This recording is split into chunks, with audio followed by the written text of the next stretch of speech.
Hello, everybody, and welcome to Domaine Serene's Instagram Live Take 2.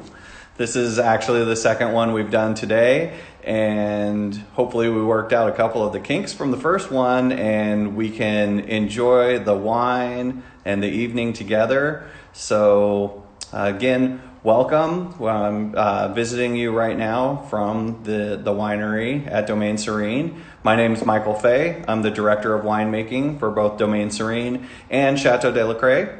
And I'll give you just a little bit of some information while people are still joining in about myself. For those of you who haven't met me before, I started at Domaine Serene in 2017 as the director of winemaking, and in many ways it was a dream job for me, and have wanted to work for a winery that has the same ethos and importance on quality of wine, specifically Pinot Noir and Chardonnay, since I got into the industry, which was just about 20 years ago. And so I started out with falling in love with wine through the restaurant industry, which seems to be pretty typical for a lot of people in our industry. I worked in Seattle in the 1990s in restaurants, and the first wine I ever really truly fell in love with was a Willamette Valley Pinot Noir. And from there, I decided to take my journey to California, where I ended up on the central coast of California, working there for about 13 years. In the middle of that tenure, I went to Cal Poly San Luis Obispo and got my degree in winemaking and viticulture, which is grape growing. And then that led me up into Northern California, which a lot of us call Baja, Oregon, because anybody who makes Pinot Noir and Chardonnay wants to eventually come up here to Oregon because it's the spiritual and authentic home for Pinot Noir in the United States. So I worked at Goldeneye Winery for about 4 years there, learning to really kind of inform my palate and working with really premium Pinot Noir and Chardonnay, farming about 250 acres up there. And that eventually led me to Domaine Serene. As I said, I started in 2017. I came here, met Ken and Grace Evanstead, who had the same philosophy as mine. We really kind of hit it off and hit the ground running with a great vintage in 2017. So we're going to go through quite a few 2017 wines tonight. And before that, we are going to start with some wines from our portfolio in Burgundy.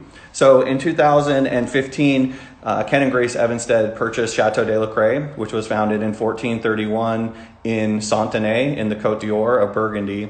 We have 18 vineyards there, and we make wine, a lot of Premier Cru wines there. We have 18 Climat or vineyards there. But the wine that I'm going to share with you tonight is a wine called Les Tourelles de la Craie. And that's another label of ours, and it's a wine that we source from Montny, which is in the Côte Chalonnaise, and it's in an area that has a very high percentage of Premier Cru vineyards, especially in white wines. The white wines in Burgundy, for those of you that don't know, is Chardonnay, the same white varietal that we're known for here in Oregon at Domaine Serene.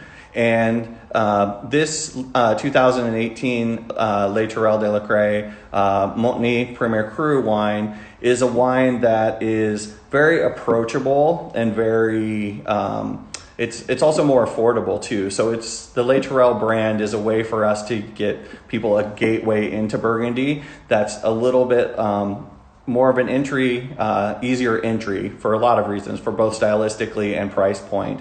So I'm going to pour that wine first right now. This is what the bottle looks like, and it's a 2018 vintage.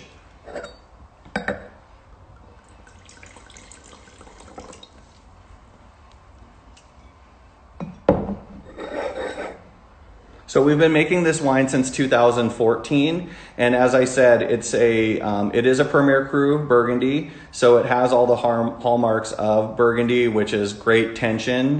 For those of you that don't know what tension means, it's it's the sense of acidity on your palate, but it's really a way that the palate kind of draws forward and has this level of what I really just think of as kind of a tension. It's kind of a pull to it without being overly acidic. And this wine also has just tons and tons of minerality. A lot of people talk about minerality in wine. Some people consider it more like slaty or like stone rock kind of characters. To me, this one has more of that kind of, it kind of reminds me of pebbles right after the rain. This wine just has amazing fruit, very, very pure fruit, very fresh wine with nice aromatics, nice floral quality, just really, really, truly classical Burgundy in style at a price point that you don't often see in Burgundy. So this is a wine that we have in the wholesale market, so you can find it in many different places outside of the winery, or you can order it through us, obviously. But it's a wine that's just been really well received, and it's a really fun wine to make and a really fun wine to share. So cheers. I want to thank, now that we have more people on, I really wanted to thank everybody for joining us here. This is an amazing way for us to still share our wines with some of our best fans, and I can see some of our wine club members are on right now. We really miss you. We're really going to be happy when we can all be back together. But in the meantime, thanks so much for supporting us, and really, you guys really are the lifeblood of the company right now, and we really, really appreciate it, and are very, very happy to have you and to consider you part of our family. So cheers to that. I'm going to invite a friend of the winery here in just a moment. His name is Owen Bargreen. So let me pull him up and we will...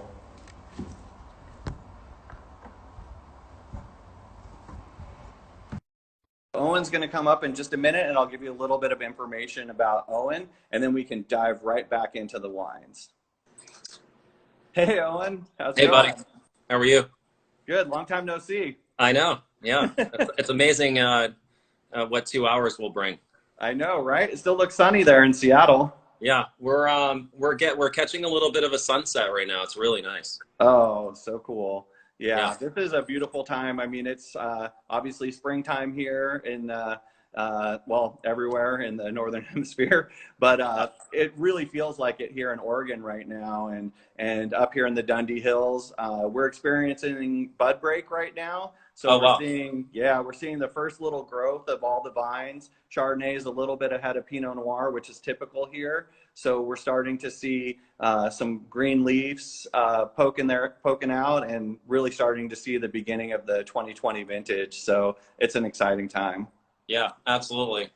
Yeah, and hopefully like you were saying, hopefully we'll get to be a time where we can all, enjoy the winery and the tasting rooms across the land, because that's really important for wineries. Yeah, I think it's really important just for everybody, right? We all miss the camaraderie, and we miss everything about just being close, but we can somehow found a way to be close to each other over screens in the last times. And I think this is something cool that we can continue to do even going forward, because we have a lot of people who love wines that don't live as close to the winery as you and I. So It's a really great way to be able to kind of just share in the wine experience in a really cool way. Absolutely. Yeah, and you guys have such a big following with your wine club. So from people all the way over, and all the way from Hawaii to the East Coast. So yeah, it's a good way that people can connect and kind of stay in touch with the wines, hear from the winemaker's mouth, and a little from the reviewer. Yeah, so about that, so Dr. Owen Bargreen is actually a reviewer, senior editor actually, for the International Wine Report. Yeah. And he also is the founder and curator of the Washington Wine Blog.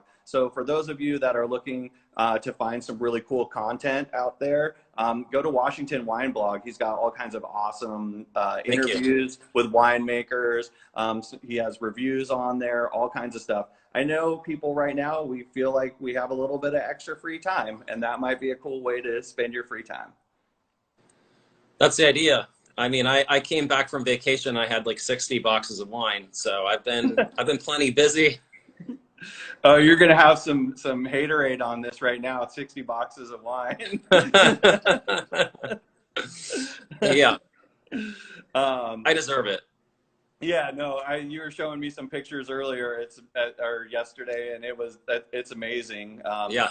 But yeah, so Owen, you've been working on your SOM certification as well, right? Which allows you to be a reviewer. And can you tell us a little bit about that? Yeah, sure. Thanks, man. Yeah, so I'm a level 2 SOM, and then I've been, basically writing about wine since 2011, and then joined International Wine Report in 2005, and I've written for Decanter, and yeah, so it's basically, I'm a clinical psychologist as well, so it's a second job.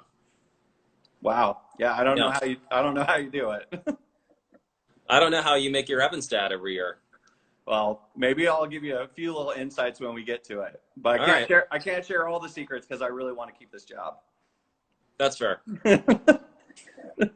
All right, so now that we've explored Burgundy, why don't we jump in to Oregon? So since most of the wines that we are going to be tasting today do come from Oregon, and then specificically the Willamette Valley as we get later into the Pinot Noirs, I'm going to go ahead and pour our multi-vintage R Rosé version 12.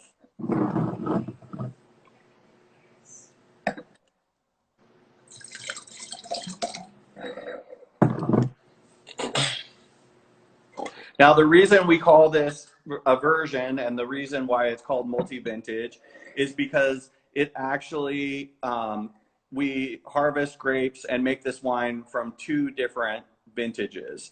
So one of the things that we've always saw with rosé is that it's not always the most age-worthy wine. So there was a wonderful idea in 2009 when we made the first vintage to use wines from multiple vintages. What that does is gives it a little bit more richness, a little more creaminess, a little bit more structure to it. And because that wine's aged for more than or over vintage, so for about 14 months or so in barrel, more age worthiness. And so this wine is really meant to be very fresh and fruity and like a lot of vitality upon release, but then it also has a longer age worthiness or life in bottle after it's released than a typical rosé. Yeah, absolutely. I was just in Hawaii and brought the 11 edition, so an earlier year, and it was showing beautifully. It just like rounded out a little bit more, still had great acid and minerality, but was really vibrant and fresh and beautifully textured. Yeah, we just did at my house a few weeks ago. We did the 11 and the 12 together, and it was just spot on, like you said. Lots of real freshness, tons of floral, like just jumping out in the 12. And the 11 started taking on some of those more tertiary characters. We almost got like a little bit of some kind of fennel character, almost like a little bit of a brioche character in it, and more roundness on the palate. And I think that's really, really cool, and really what we were looking for in making this style of rosé. It's a rosé that's really unique and very distinct, and which is what we pride ourselves on. Yeah, it is. It's very unique. I don't know if there's another winery that has a multi-vintage rosé that's able to craft a wine like this. I can't think of one, at least. Yeah, it seems more like a champagne or sparkling wine approach to rosé, which is what which is why sparkling wines can be so age-worthy and complex, is because of adding those layers from the different vintages. Yeah. Well, this is certainly complex. I mean, it's got a lot of like bright red fruit, but it's also got like a little bit of citrus rind edge, like the kind of the sour notes, and a really nice kind of stony character Mm. and amazing texture. No, that's a great call. Texture is the really, I think, the most important thing that comes from the wine from the previous vintage is that texture. I've got a question again about non-vintage rosé. Non-vintage, we like to call it multi-vintage because there's no such thing as not having a vintage. Right. We have more than one vintage in this wine. So it's really, we take wine from, in this case, the 2018 and the 2019 vintage and crafted this wine. So another question about how difficult is it to blend the multi-vintage? Yeah, it's not easy. You have to be a little bit of a fortune teller, right? You have to see what you're getting from the year before and then kind of project what this coming vintage is and make those kind of seamlessly come together. So I wouldn't say it's an easy thing to do, but it's a really fun thing to do. Have you ever thought about doing another rosé that would be like an aged one, or is that just not something you wanna do? I mean, I think, we have started a sparkling program Right. in the last a few years, 14 and 15. 15 will be our first vintage rosé sparkling wine. And I Okay. think that's kind of where we would do a more aged rosé, obviously a different style of wine, but within that same kind of family of rosé wines. Yeah, that makes sense. You've got your hands full with the sparkling program. Yeah, I have a question about what are my thoughts on the 9 rosé. It's really kind of funny because we don't always do rosé verticals and taste them all the way back, but I actually had a 9 rosé on the very last day of harvest this year, Oh, okay. version 9 rosé, and it was still singing. So the Yeah. fact that it's 3 or 4 year old rosé and still tasting great really says something because it's just not that easy to do for No, that's rosé. really cool. That's a good way to kind of cap off harvest. Yeah. Also, some questions in the earlier one and maybe even today about pairing of these wines. A lot of questions about what types of cheese may go with these kind of wines. And I think like a really good Gouda would be awesome with this wine. And this wine always reminds me of like a really fresh summer salad kind of Yeah. idea. Fruit, like really vibrant fruit salad with really good acid. Right, because of the citrus tones. Absolutely. Yeah. Yeah. Yeah, I really like this wine with fresh oysters. I think that if you had like some really like sweet like Mm. Kumamoto or Kushi oysters, Yeah. that would be a nice pairing because of the texture of both. If you get a really fresh oyster with a creamy texture, that Yeah. kind of connects not only with the acidity of the wine, but the texture of the wine too. Totally. And Yeah, you can walk what, like 6 blocks down to Pike Place Market and get those fresh oysters. pretty lucky. Yeah, Yeah. yeah. Yeah, it's great living in downtown Seattle. There's, there's a wealth of great restaurants, and the Pike Place is so close. You get to see the people throwing the salmon, which never gets old. Yeah, So right. fresh flowers, yeah. Well, you lived in Seattle.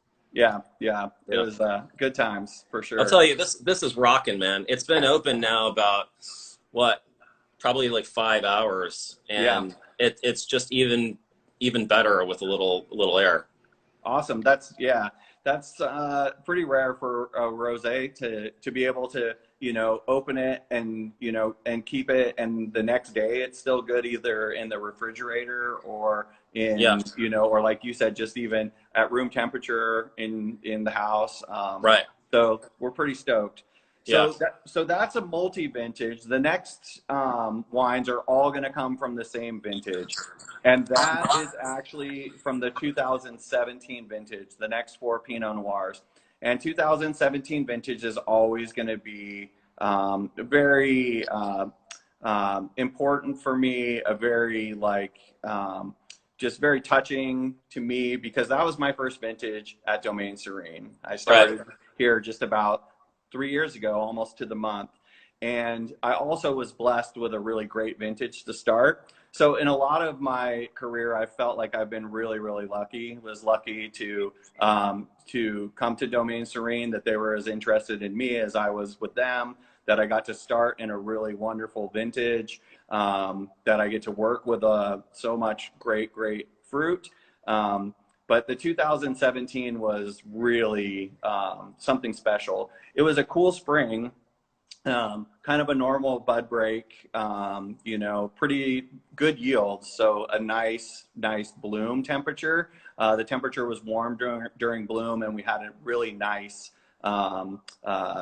fruit set, what we call. So that's for a fruit set, for those of you that don't know, is when the flowers on the grapevines turn into berries. And you really need a combination of really good temperature and just good weather in general for that to happen. And we had that in 17.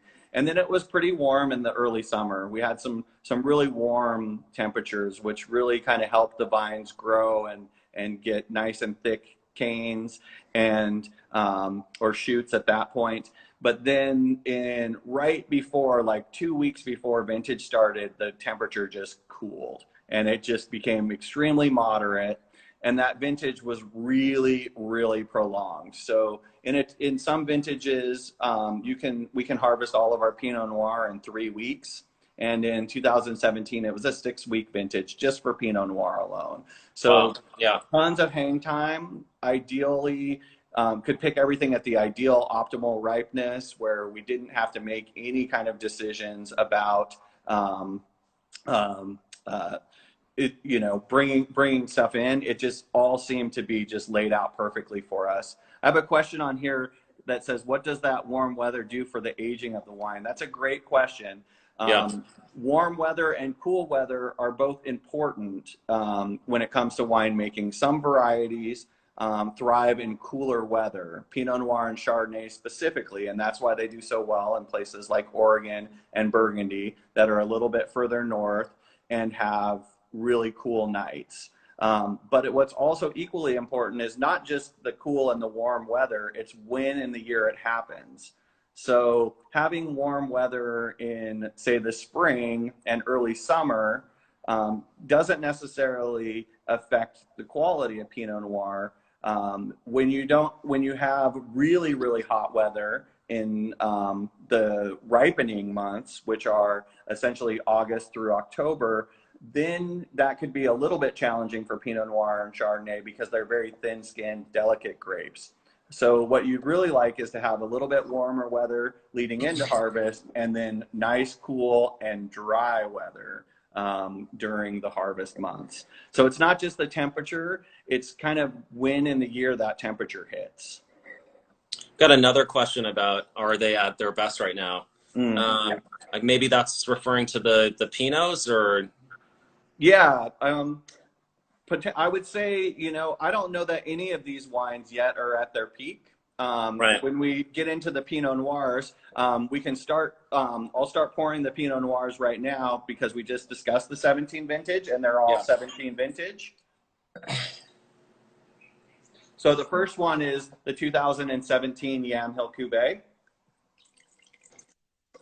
And I would say I don't want to say that they're not at their peak yet, but I don't know for sure that their peak is even 15 years from now. But what I will say is they are ready to drink right now.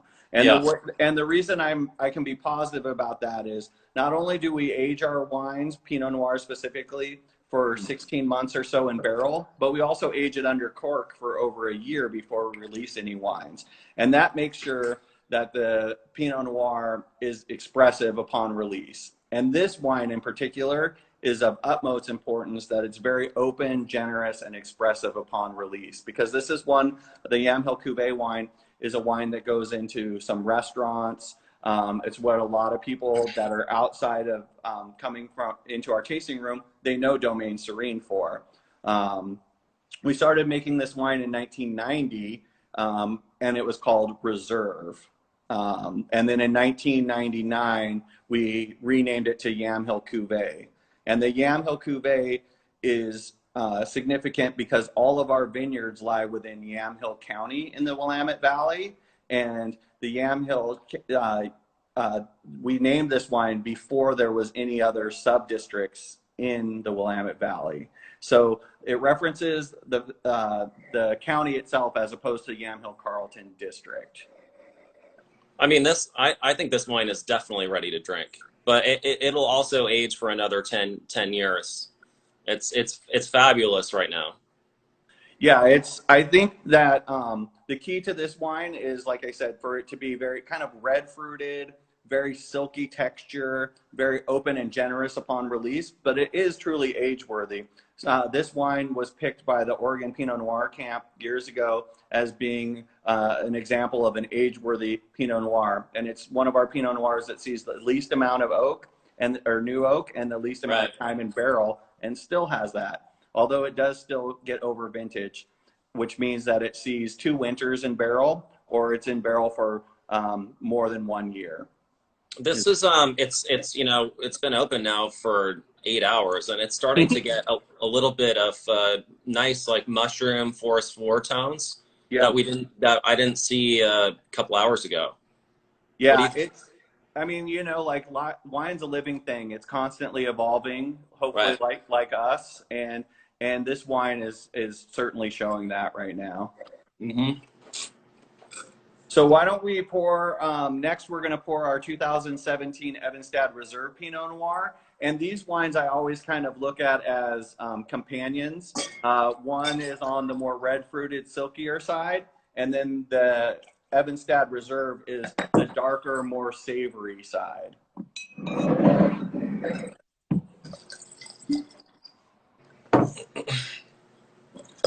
So we also started making Evenstad Reserve in 1990. 1990 was significant because that was our inaugural vintage. We've celebrated our 30th anniversary vintage, and so this was we started making this right from the beginning. Both of the wines had the word reserve in their names because at the time most Oregon wineries were only aging their wine in barrels for 8 to 10 months, and that was primarily so that they could free up and use those barrels again in the next harvest. But we started using them or started calling both of those wines reserve, either Evenstad Reserve or Reserve, because they spent so much longer in barrel. They had really, really nice French oak in them, and that lended to that reserve name. Yeah, we got a question about decanting. Yeah, that Evenstad, you know, if you're decanting the wine, just be really, really gentle when you pour.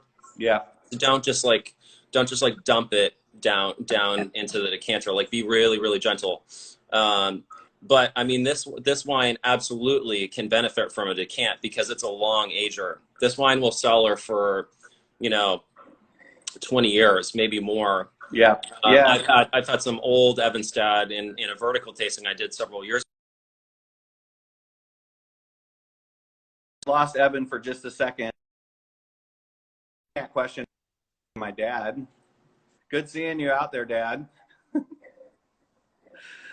But yeah, so decanting, for those of you that don't know, is opening the wine and then pouring it into another vessel. So some people have an actual decanter at their house. Other people will use maybe a water pitcher or something like that, pour it back into the bottle. It's a way of initiating some air into that wine. Right. So what it does is it replicates the aging of a wine. So it opens it up. So sometimes if you have a wine that maybe feels a little bit tight or not that expressive, decanting is a great way of getting it to kind of express itself a little bit earlier. It can be important in some bigger, richer, more concentrated wines, which this wine has more concentration and richness than the Yamhill Cuvée, which is what we really want, because these wines are both go out into the market, and we pour these wines in the tasting room, and we need to have these two of our cuvées, which mean blends, to be really distinctively different from each other. This wine also carries the Evenstad's name, so it's made in the style that the Evenstads, both Grace and Ken, really appreciate. And they also made their first 2 wines as blends, which is very different than the Burgundy model because it's a way of maintaining consistency year in and year out. I mean, this wine is just stunning right now. It's incredible, right? Yeah, It's rich, it's voluptuous, it's got incredible texture, a really seamless mouthfeel. Yeah, it's impressive that this is drinking so well so young. yeah, I agree. And I've got another question about when's the optimal time to open Pinot Noir Right. or to age. And it's something that we're always talking about here at the winery too. And it's really it's different for everybody because some people Yeah, really like it's a good wines point. really fresh and fruity, and other people really like the wines that have those more tertiary characters, and they start to Yeah, get more of the earth and the spice and those kind of things. So it's a little bit of a difficult thing to pin down. But what I can tell you is that at Domaine Serene, we'll never release a wine too early where it doesn't at least taste ready. But they will age for as long as I know so far, because we've been making wines for 30 years and I've tasted wines all the way back to our first vintage and they're still showing amazing. right. So I would say for Pinot Noirs and our Pinot Noirs, 20 to 30 years, no problem. The key is you buy a case and you just open a bottle every year for 12 years and then you figure out when you like it the best. Yeah, But that's a really good way to do that. but joking aside, it's also really it is a personal thing. But these wines, I can tell you, you're not going to be worried about keeping them in your cellar for too long, and you won't ever be upset when you open them when we've sent them to you. Yeah, there was a question about when to open to serve to guests, and I mean, this particular wine, I would give it a couple hours maybe. Yeah, Just to have it. The reason is it'll be a little bit more closed if you just pop and pour.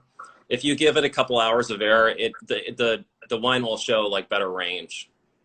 yeah, absolutely. I was laughing a little bit. I think I just saw either my partner's wife or one of her family members on there, and it really is true that we will serve no wine before it's time. That's the right way to do it. That's right. And you know, Ken and Grace built that into the to Domaine Serene from the very beginning, which is very difficult when you plant a vineyard and it takes 3 years before you get a commercial crop off of it. Then you age it in barrel for 16 months and then another year in bottle before you release it. You're talking 5 years before you really see any kind of return on it. But it takes commercial courage and patience to do that, and it pays off. Yeah, and I mean they want to do the right thing and make sure the wine shows the best. So Yeah. I mean, that's smart. Another Yeah. question about when will we release 2019 Pinot Noir? That'll be 2 years from now because this is the 17, and so in 2 years we will have the 2019 for you Yeah, if it's ready.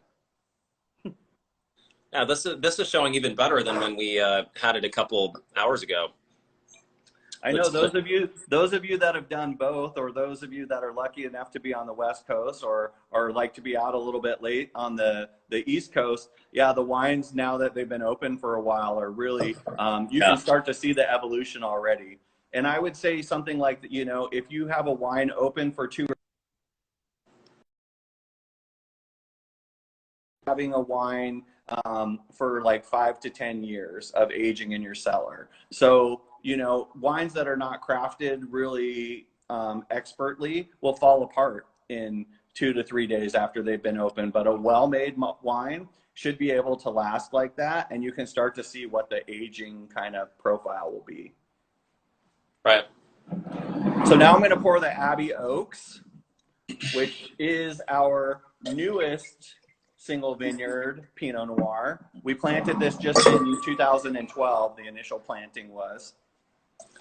And this wine is like a completely different animal for us. It's so dark, so earthy, in a different type of earth, because this wine, a lot of our best single vineyards, some of the single vineyards that go into Evanstad Reserve or bottled in single vineyards, the vineyards that people know us for, like Grace Vineyard and Mark Bradford and Cote Sud and Fleur de Lis and Gold Eagle, Winery Hill, those are all reside in the Dundee Hills, and those are on Jory soils, which are weathered basalt soils, and those have that crazy texture about them, just silkiness, smoothness, and purity of fruit. Well, this is on sedimentary soils. This vineyard, Abbey Oaks, is on a Willackenzie soil, which is actually the old ocean floor, essentially. So it's marine sedimentary soil, and that gives this wine this dark fruit, like wild brambly blackberries, like fresh. And you get that kind of, you know, when like blackberries ripen, they have like the flowers and the fruit ripen on the same vine at the same time, and you get that floral and you get that dark fruit, and it has that, but it has this level of texture and structure to really give this wine like an excellent frame to it. Yeah, we were talking last time about how you really get this wonderful sense of terroir with the wine. You know, it's set on the marine sedimentary soils, and like you when you taste a wine, you get that feeling of the saltiness of the terroir. Like the salinity of the wine is really wonderful. Really adds to the whole picture with the core of dark fruit. Yeah, it's really complex. And this wine always, like, it's one of the earliest single vineyards that were released because the fruit and that kind of salinity and that depth of character just really jumps out really early in this wine. But it has like the structural elements and the oak to really kind of to really make it age worthy at the same time. And, you know, we're a lot of times in the wine industry, we always talk about like oak and new percentage of oak and what it does. And it's really different from year to year, you know, and I always, and this wine can have a little bit more oak because it has those other structural elements. We only use French oak, but we mix in the amount of new French oak with every single different wine that we make. And it's always different from year to year. But I always look at oak more as like, I think of like wine as like a piece of art, right? Any individual wine's a piece of art. And the oak is the frame. Okay, so a frame's important because it provides structure. It frames the wine. It has some level of support to the wine. And it also, it needs to be kind of, it needs to integrate with the wine aesthetically, like a piece of art, right? But the true art is always the wine itself. So you think about that, and you know, nobody goes into the Louvre in Paris to go seek out the Mona Lisa and go, wow, that's a really cool frame. They're there for the art, and the wine is the art, but the oak is the frame, and that's a really, they're important for each other, but it's something that has to be simpatico. Yeah, no, there's a nice you don't get the sense of new French oak in this wine. What's really singing is the terroir and the deep core of fruit. Yeah. Right? Absolutely. So like, you know, you try some wines and you get the oak right away, but like both aromatically and on the palate, you don't get that feeling with this wine. Well, that's music to my ears, because all of those things are like really important from a winemaking standpoint, because we really don't want to, the wine should make themselves. They come from great vineyards with great pedigree.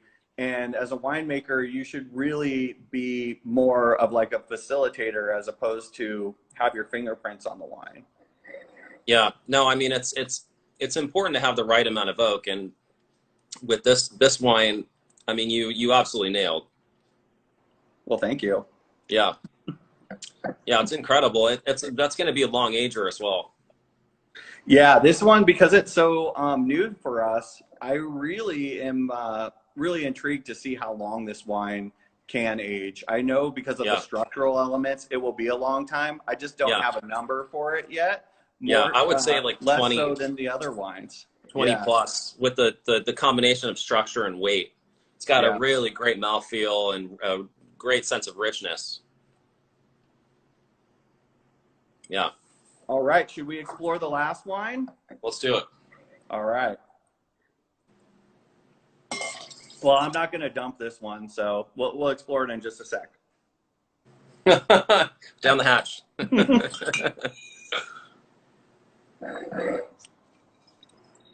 Those of you at home, I would recommend doing the same thing. Yeah, don't judge. I think we're all a little bit safer when it comes to those things right now, anyways. Yeah, probably. kind of some serious stuff going on, so it's nice to have a little levity. Yeah. Yeah. Oh, looks like we've got some Domaine Serene family online right now, too. What up, Eric Mueller? Hey, Eric.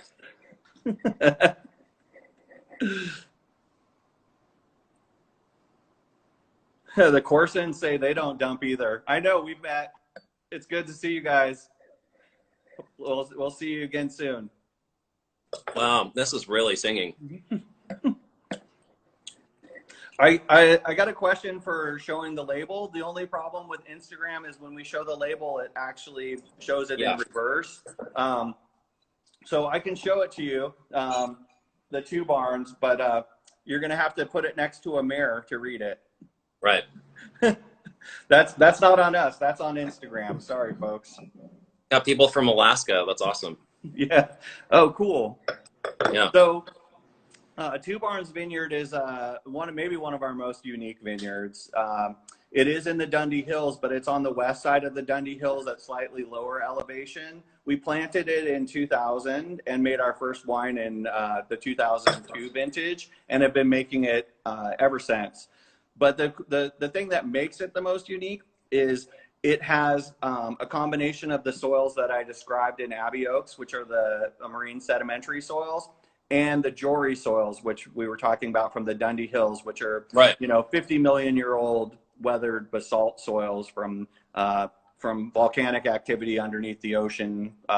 Well, obviously 50 million years ago was a while ago, but this wine actually has, in some of the same vineyard blocks, it has both of those soils mixed together, and you get that amazing textural component that you get from the Dundee Hills, that really like suede like texture where it's smooth and firm and plush and really fresh fruited. But you also get some of that darker fruit and a little bit more tannin in this wine from the more sedimentary soils. So this wine's super cool because we just don't have any other vineyard that has that. Yeah, these are really divergent wines, aren't they?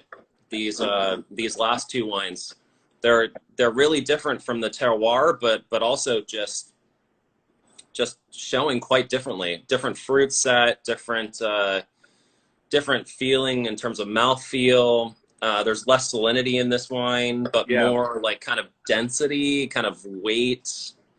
I wouldn't say heaviness, but like. And maybe intensity, like more, Yeah, it's that whole like iron fist in the velvet glove kind of what people say about Pinot Noir sometimes, where it has that, like, kind of, it's got structure, but it hits in the mouth in all the right places. So it's not really like it's not tannic or hard to drink type of wine, but it has structure to it and it's got longevity to it. It definitely has a different fruit profile. It's not that wild blackberry like the Abbey Oaks. It's more almost like a raspberry, boysenberry kind of fresh kind of quality, which is what we usually see expressed in the Jory soils in the Dundee Hills. Yeah. I mean, this is a wine that's gonna really be great for the cellar. I would probably give it a couple years before enjoying. But if you're going to open it, make sure and give this like a long decant. Give it a lot of air, right? Yeah, give it some air. It's definitely a wine too that it's just evolving. Even in the amount of time since I just poured it a couple minutes ago to now, where you can see this. And we've got somebody who's saying there's more red fruit on this, and that's a great call, because that's what we're kind of like. When I think of like really fresh fruits in Dundee Hills, I think of like fresh raspberry, or even like a really ripe, nice strawberry kind of character. And that's really, you're starting to see that in this. Question about what a long decant is. So decanting is taking the wine out of the bottle and putting it into another vessel. So you can do that at home, even if you don't have a decanter. You can do it in a water pitcher, or a mason jar, I guess, if that's your style. But then you can pour it back into the bottle as well. And what it's just allowing the wine some oxygen. And by doing a long decant, I think what Nolan's talking about is more than an hour. It's really important for them to slowly decant the wine too, because Pinot is a delicate varietal. Yeah, that's a good point too. Not just pouring it straight in, but doing it nice and slow, and allowing that wine to, because what happens with wine and why it ages sometimes just as gracefully or more under cork as it does in barrels is there's a slow amount of oxygen going in and out. We call it egress and egress, going in and out of a cork or even a barrel happens, but specifically under cork, that really shows that small micro amounts of oxygen that go in there is what allows that wine to breathe. And so by breathing, it allows it to kind of evolve and change its flavors. One of the things that usually doesn't change in a wine is kind of the shape of the wine and maybe the structure of the wine, but the flavors evolve over time. And so decanting a wine can help with some wines that are a little bit tight, so maybe in some structural elements, but also in the aromatics and the flavor profiles of it. So essentially what you're doing is you're doing a very quick version of what that wine would be doing in a very long time under cork. Absolutely, that's well put. Yeah, but if you're going to enjoy this young, which I would recommend giving it a couple more years if you can. Yeah, it'll really give the wine better range. So like we're talking like everything from like red fruit, dark fruit, citrus rind, earthy tones. You're going to get that a lot better by decanting for a couple hours. Absolutely. I want to give a little shout out to the Domaine Serene Queen. She's in the house. All right. Raquel, what's up? There was another question in there. I just missed it, but maybe they'll come back with it. Another question here says, how would you know if the wine is tight or not? Oh, that's a good question. Yeah, that's a great question. So tight, to me it's a feeling inside of the wine where it's not quite expressive enough. So if you, especially if you know the wine really well, it's easier to spot than a wine that you're not as familiar with. But it's usually a wine that says, that has this real like kind of feeling of not being quite open enough yet. Yeah. It doesn't. It feels like. Do you have another like a better way of saying? Well, it? I mean, I think to go back to our point about the flavor and aromatic range. If you open a wine, like a wine like this, and it's not showing its full potential like you would expect, that means that the wine is tight. These wines are meant to show like a great degree of range. Like I said, everything from like red fruits, dark fruits. You get in some cases you get the volcanic or like the marine sedimentary aspects of the soil in the wine. Citrus rind is also a common kind of accent for these wines. So citrus character. So if you open a wine and it's not showing that, then that's where a decant could really help. That's a magic of oxygen, is that after some air, these wines are transformed. Like Michael was saying, it's a living thing. So it's incredible what the wine can do with a couple hours, and you'll see for yourself. Yeah, for sure. The other thing that you can do too, for those of you that aren't that familiar with decanting, you don't have to decant the whole bottle. If you want to just experiment and try it, you can take that wine, open a bottle of wine, decant a small portion of it, and come back to that, you know, maybe a couple hours later while you're drinking out of the bottle simultaneously, and see how that wine has evolved for you. Right. We got a really good question about soil types. Yeah. Versus, marine versus volcanic. Yeah. I know for me, like when I'm trying an Oregon Pinot, you know, a lot of the differentiation can be on the nose between the marine and volcanic. When you have a wine that's in volcanic soil in particular, you usually get like this dusting of ash that can come in, or like some would describe it as kind of like a wet rock or wet stone, kind of a burnt character. And that's really, for me, like a big marker for volcanic soil. What do you think? Yeah, I get that, and I just get it's a textural element to me. I just get this Okay. I described it earlier as like suede like. Yeah. I call it that because it's got like this it's got firmness like leather but smoothness like velvet. Okay. You know, that's what suede is to me. And to me that means that it has structural elements, but it's in all the right places to make the wine inherently smooth. That's and then also, you know, Jory soils, the volcanic soils, at least here in Oregon, are always at higher elevation. So the wines typically have more tension and more acidity as well. So Right. I kind of put those two together and I get like a really, really pure fruits. So you don't get like really overly ripe fruits. They're just very pure. So if it's raspberry, it tastes like a raspberry that you just picked off the vine. If it's, Right. and you get that just elegant texture. And the sedimentary soils are just more savory. They have more leather Right. and The spice, salty character. Right. salty, salinity, mushroom, Yeah. a little bit more feral, sometimes a little wilder Yeah. kind of character. More umami. Yeah, exactly. Yeah. Another question we have is like, how long can we decant a Pinot? I usually, if I'm going to decant it, I usually drink it that night. So I don't do it for too long. But I do like to, if I decant, I like to drink it within like 2 or 3 hours. I mean, Yeah. or at least start drinking it within 2 or 3 hours. There's another question about decanting an older wine. Yeah. So you want to be really careful when you're decanting an old Oregon Pinot. Yeah. You may not want to decant it and just let it, you know, basically pour a little bit in the glass, see how it's showing, and then kind of let oxygen hit the bottle after that. Yeah, when I first got into the industry, I thought that you decanted old wines as opposed to young wines because of the sediment that used to be in Right. a lot of older wines because they weren't filtered. But I would be really, really careful with decanting older wines because they already have seen that level of oxygen, and Yeah. they don't really need it. But I also would be careful on some of the older wines too when you get to the bottom of the wine.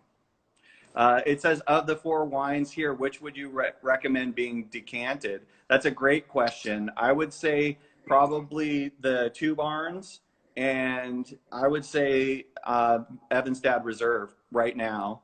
Yeah, that's a good point. Maybe the Abbey as well. Yeah, absolutely. Yeah.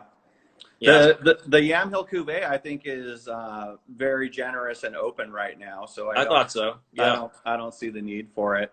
We had Yeah. a question earlier about what did Sideways do for Pinot Noir, and it's a question that comes up all the time. And I actually worked in the Santa Maria Valley, which is That's right. where Yeah. that was filmed, and have a lot of friends that worked at the wineries where they filmed at, and the film crew used to come into a lot of the local haunts there while I was there. And I can't say that it didn't have an effect because when I was in the 1990s, early 90s in Seattle, trying to get to sell Pinot Noir was a bit of a challenge. Nowadays, I would say, you know, from the early 2000s on, which is around, I think, when that movie came out, people started not only drinking Pinot Noir, but knowing which types of Pinot Noir they liked. So Yeah. people started gravitating towards, they like, you know, Pinot Noir from the Dundee Hills, or they like Pinot Noir, and I'm specifically talking about American Pinot Noir right now, but they started to say, you know, I like things from Santa Rita Hills, or I like things from this. Yeah. And early on in my career, we were struggling to get people to try Pinot Noir. Some people didn't even know that Pinot Noir was the red wine varietal in Burgundy. So, Right. so I would say, you know, as much of it is a bit of an escapism type of a movie, it did have an effect on Pinot Noir and gave it some followers that really learned how to seek out and just decide what type of Pinot Noir they really were interested in. Right. That had a massive impact. Absolutely. I can remember tasting in Santa Rita Hills a little bit after the movie was out, and there was just a massive buzz in the region that had never been there. No one even knew about Santa Rita Hills. Right. Yeah. Like it was like a non-factor in the wine industry. And then after that, it might have been part of Santa Ynez Valley just prior to that. So yeah. We had another question about micro cru ferments that was asked, and it's something that's on our website. So for those of you, there's a lot of cool things on our website too. I was giving props to Owen's website, but we're doing some really cool things like our new Pour It Forward initiative, which you can find all about. It's linked on our bio. It's a charitable aspect. You can buy wine packs for yourself and for your, you can send them to whoever you like, and 10% of the proceeds go to 4 different charities. You can find all that out. I'll save that. But one of the other things on there, there's a lot of, on our website, it explains a lot of the way that we do things at Domaine Serene. A micro cru ferment means that we do every single, so vineyards are made of blocks, and blocks are kept separate based on the clone of the Pinot Noir or Chardonnay and the rootstock that's on it. It's generally a smaller subsection, almost like exactly how they would do in Burgundy, but they do it even, you know, sometimes smaller in Burgundy where there's multiple owners of the same ones. But a micro cru ferment is meaning that we keep every parcel in every one of our vineyards completely separate through its entire life. So from the time that it gets harvested to fermented, to the time that it's put into barrel, to the time that it's blended before bottling, everything is kept entirely separate, so that we have the most amount of different components. So essentially, if you look at it as like an artist, we have all those different colors on the palette to create a beautiful piece of art. And that's what a micro cru ferment is. It's essentially just keeping everything to its smallest denominator all the way through its whole entire life in the winery. Right. So yeah, there's a lot of good questions. I wish we could have answered all of the questions, but before we run out of time, I really wanted to thank you, Owen, for coming on and spending time with us, and for all of your support that you've always shown for the winery, and just really want to wish everybody out there health and happiness, and really look forward to the time where we can all be together again and share everything face to face. But in the meantime, it's just a really great way that we can be together. Absolutely. Yeah. And thanks everyone for hanging out with us. Cheers to you all. Cheers. Hope to see you soon, buddy. You too. In person.